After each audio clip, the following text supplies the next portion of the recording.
अस्सलाम वालेकुम viewers, Usama Abu Bakr advise state and builders Bahria town Karachi के प्लेटफॉर्म से हम डिफरेंट वीडियोस अपनी अपलोड कर रहे होते हैं और बिल्कुल हम वेलकम भी करते हैं अपने क्लाइंट्स को, उनकी आरा को, उनके सजेशंस को, उनके कमेंट्स को, कि उनको बिल्कुल उन्हीं की बेस पे हम अपनी सारी वीडियोस भी बनाते हैं। उन्हीं की बेस पे हमें फीडबैक मिल रहा होता है आपका कि हम किस तरीके से काम कर रहे हैं, अच्छा बुरा, जिस तरीके का भी फीडबैक आता है हम उसको वेलकम करते हैं।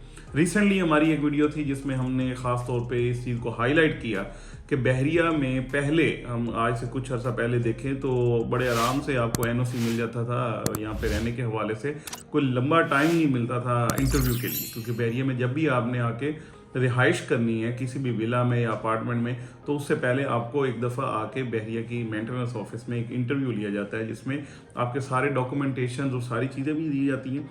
उसके साथ साथ आपसे कन्वर्सेशन की जाती है और इस इंटरव्यू का टाइम आजकल जो मिल रहा है वो तकरीबन 1 हफ्ते से लेकर 10 दिन तक का मिल रहा है।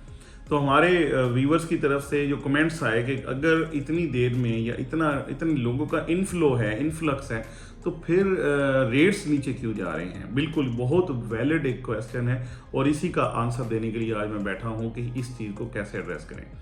सबसे पहले ये बात करता चलूं कि एक ओवरऑल मार्केट जो पूरे पाकिस्तान की नीचे गई, उसके साथ साथ बहरिया की भी मार्केट नीचे गई, इसमें किसी को कोई शक नहीं है, ये बिल्कुल हकीकत है, इसी तरीके से हुआ।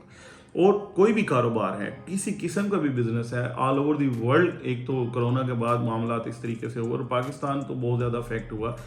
यहाँ पे जो बिज़नेस है, ख़ासतौर पे जो गवर्नमेंट्स का एक उतार चढ़ाव चलता रहा और इतनी अनसर्टेनिटी थी कि पाकिस्तान को डिफ़ॉल्ट के करीब तरीन, या इवन कुछ लोगों ने तो डिफ़ॉल्ट करार भी दे दिया था, तो उसमें जाके ओवरऑल मार्केट में बड़ा अजीब सा एक सिलसिला बना, इसलिए मार्केट नीचे गई। इसके साथ साथ अब जो बात करें, एक डिमांड एंड सप्लाई का भी रूल है, वो अपनी जगह पे एग्जिस्ट करता है कि अगर आपकी सप्लाई ज़्यादा हो तो डिमांड कम हो जाती है।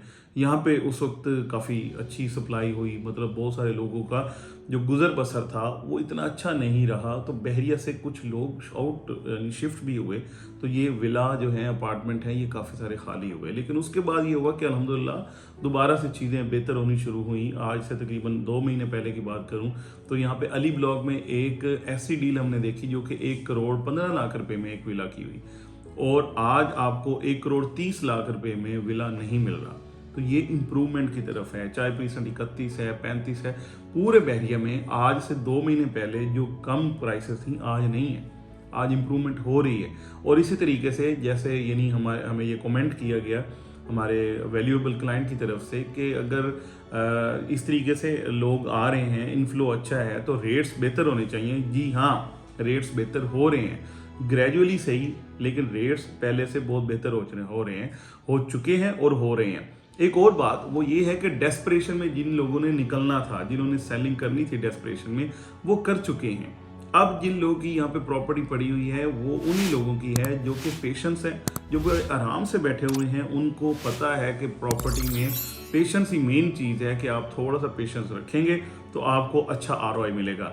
ये जो थोड़ा सा लफ्ज़ मैंने यूज़ किया है पेशेंस का, इसमें इस दफ़ा मैं इजाफा करूँगा, क्योंकि इस दफ़ा वो थोड़ा सा पेशेंस नहीं हुआ, वो बहुत बड़ा यानी आपको सब्र करना पड़ा है। लेकिन अल्टीमेटली ये जो ख़ास तौर पे कारोबारी तबका है वो इस चीज़ को समझता है, इन्वेस्टर्स लोगों को इस चीज़ का पता है कि बिल्कुल इसी तरीके से होता है। प्रॉपर्टी कभी भी आपको माइनस में नहीं जाएगी, लेके आपको प्लस में ही जाएगी। उसमें आपको थोड़ा सा वेट करना पड़ता है। ओवरऑल जो कंट्री की सूरत हाल है, जिस तरीके से इकोनॉमी ओवरऑल बेहतर होगी, उसी तरीके से रियल इस्टेट की भी मार्केट बेहतर होती जाएगी। ये सारी चीज़ें एक दूसरे के साथ लिंक्ड हैं, इंटरलिंक्ड हैं। तो आज मैं ये आपको बात बता रहा हूँ कि बहरिया की मार्केट पहले से बेहतर हो चुकी है, डेली बेसिस पे बेहतर हो रही है, और आने वाले टाइम में हम एक्सपेक्ट कर रहे हैं ये रमज़ान शरीफ और ईद के बाद आप देखेंगे इंशाल्लाह आपको बहुत अच्छा बूम और बहुत अच्छे रेट्स मिलने भी शुरू हो जाएंगे। तो इसलिए मैं हमेशा से कह रहा हूँ कि डेस्परेशन में सेलिंग हमेशा से हम डिस्करेज करते हैं, वो ना करें। आप इस वक्त अगर बाइंग करना चाहें, आपको अच्छी चीज़ें बाइंग पे मिले तो आप ज़रूर करें, और इंशाल्लाह आप जल्दी अच्छे आरओआई की उम्मीद रखें। इंशाल्लाह बहुत जल्दी बहुत अच्छे प्रॉफिट आपको मिलेंगे। फर्दर अगेन मैं यही कहूँगा, आपके कमेंट्स, आपकी सजेशन, आपकी आरा हमारे लिए बहुत कीमती हैं। उन्हीं की बेस के ऊपर हम अपना सारा काम कर रहे होते हैं। Thank you so much for watching.